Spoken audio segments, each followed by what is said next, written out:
Diluted dreams are hope for joy has been washed down the stream.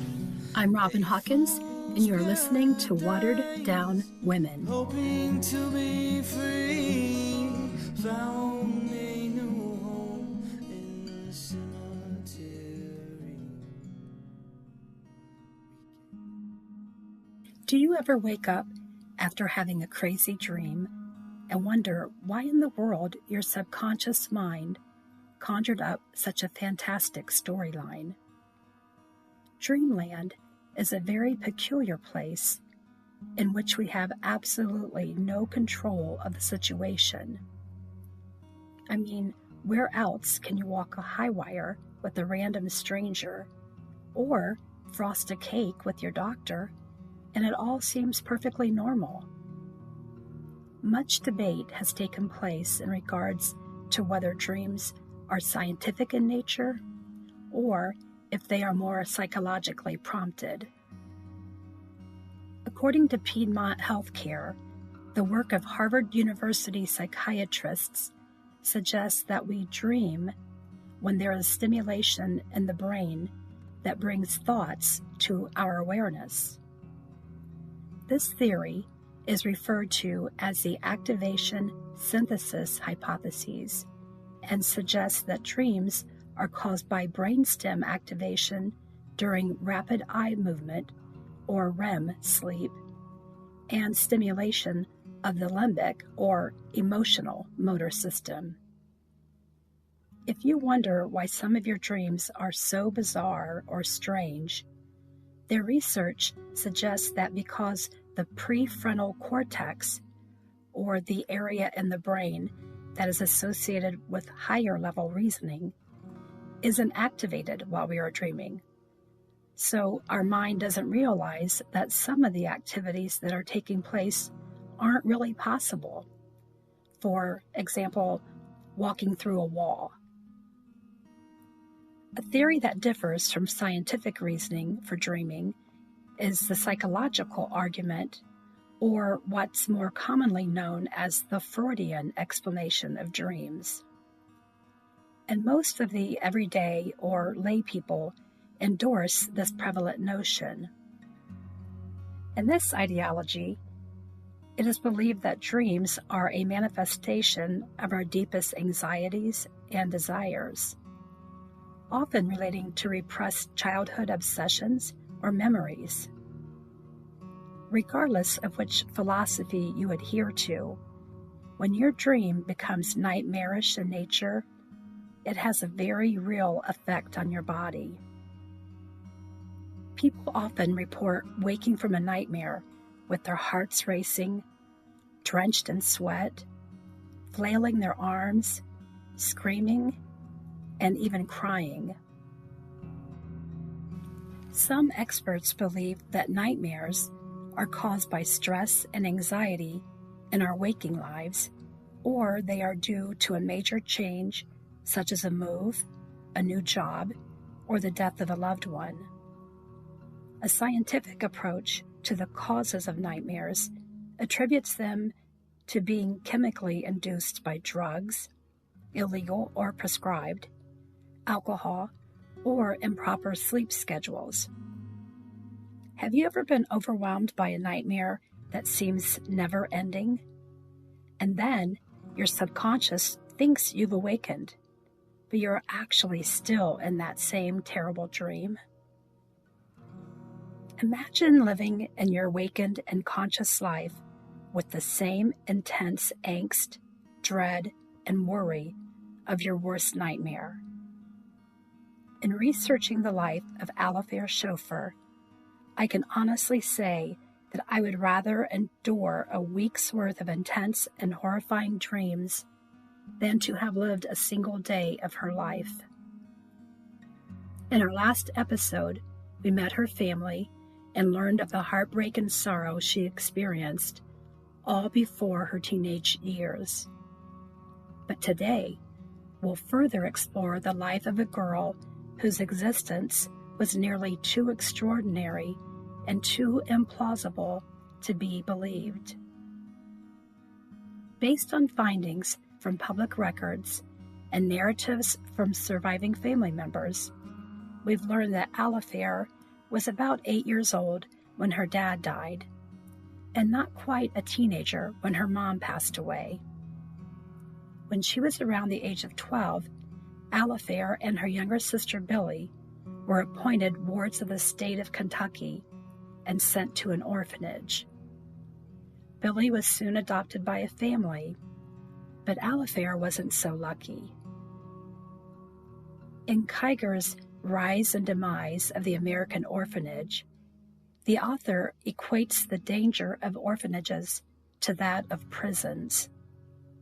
He cites a study that states older, bigger, tougher kids preyed mercilessly on younger, smaller inmates, and as hard as it was to leave kids at the mercy of some adults, it was much worse to leave them at the mercy of 100 kids. Living in an orphanage meant either being a predator or a victim. Orphanages were never intended to be cradle-to-college environments.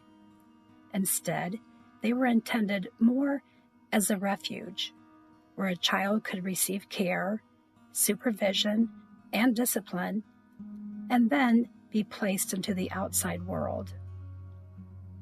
In 1940s America, children who were past infancy and their toddler years were commonly viewed as less desirable prospects for parents who were seeking to adopt. So these less fortunate souls were sent to households or farms as part of the labor force and made to perform household chores or farm work in exchange for their food and shelter. Unfortunately, Alifair fell into this category and moved in and out of a number of foster homes that were known for taking in children to be used as manual labor. Time passed, and Alifair's older sisters had each gone on with their lives. Sarah was now married and with children of her own, whereas Marie's life was spent moving from state to state, despite the fact that she too had children by that time. Both of these women were living near each other in Kentucky when they received word that younger sister Alifair had returned to the boarding house, having run away from her most recent foster home.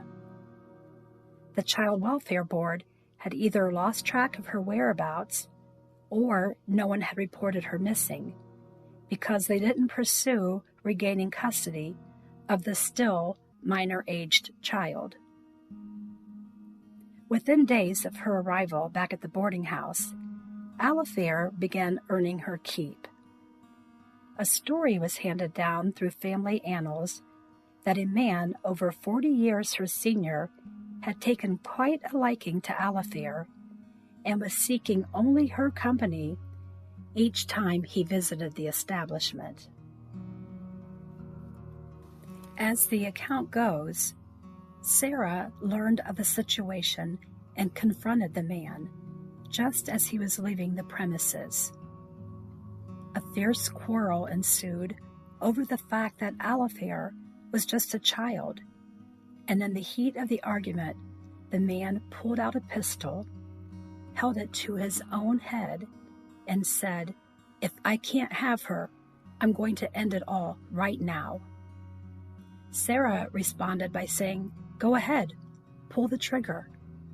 To which the man replied, "Well, I guess I'll give myself one more chance." The saga ended with the man never being seen again. Over the next couple of years, details are vague or non-existent about the life of Alifair's chauffeur.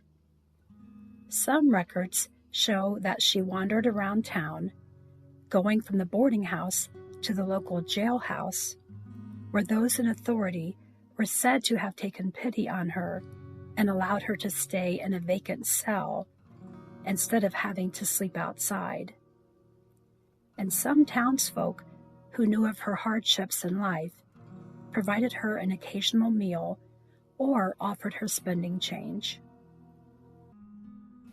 Surviving family members remember Alifair as being very childlike and immature, even while in her late teens.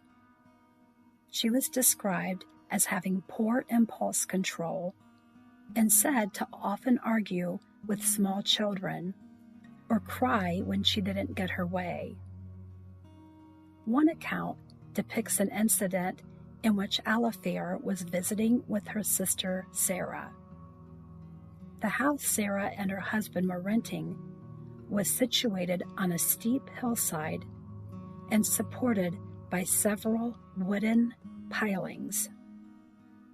As the story goes, Alifair was watching her young niece, and they were playing in the shady area under the house. A can holding a flammable liquid was placed nearby, and Alifair lit a rag and threw it into the can, causing it to burst into flames. Sarah's husband saw the blaze and ran to put out the fire before it could damage the entire structure. Furious and frightened, he took a switch and whipped his young daughter and Alifair, holding them both accountable for the fire. Alifair was quite angry with Sarah's husband and was said to have ran away in the night. All my life is a funeral, paint a perfect picture for a view to show that I'm gonna leave here tonight. The darkened skies would get the best of me, thunder and singing the similarities. I pray there's a world far, far above. Most of her relatives assumed she had gone back to the boarding house and weren't too concerned. When it was later learned that she hadn't returned there, they figured she was in town and possibly sleeping at the jail. When a couple of weeks passed and Alifair hadn't returned to any of her familiar hangouts, her family speculated that she found someone and moved away. As the months passed, with still no news of her whereabouts, the two older sisters of Alifair's chauffeur packed their belongings and moved on with their families. Sarah's family moved to Mansfield, Ohio, and settled in an area known as Little Kentucky. They found temporary shelter in a one-room house owned by the sister of Sarah's husband, Henry Adkins. At this point, Sarah and Henry had 6 children, and Sarah was very pregnant with their 7th child. Meanwhile, Sister Marie had moved further north to Michigan and was living with her second husband and 4 of her remaining children, having already given away a set of twins. While their lives centered around hopes of their husbands finding long-term employment and permanent housing, Alifair's sisters had no idea of the ordeal their baby sister was entangled in. Alifair had indeed found someone, but he was nothing at all as her sisters had imagined, and he hadn't moved her away. He had, in fact, moved her below.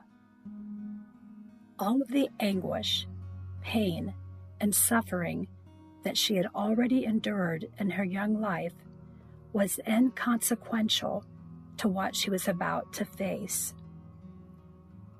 We spoke earlier of nightmares, but Alifair's boogeyman wasn't just an evil character who invaded her dreams. He was a twice convicted felon whose depravity and heinousness would haunt her waking hours for the rest of her life, and who would bring Alifair to the forefront of not only her sister's attention, but to that of the entire nation. Watered down women with diluted dreams. Our hope for joy has been washed down the stream.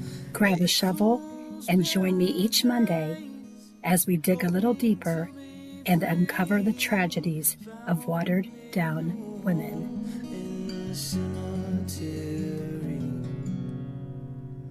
weekend in life, while searching for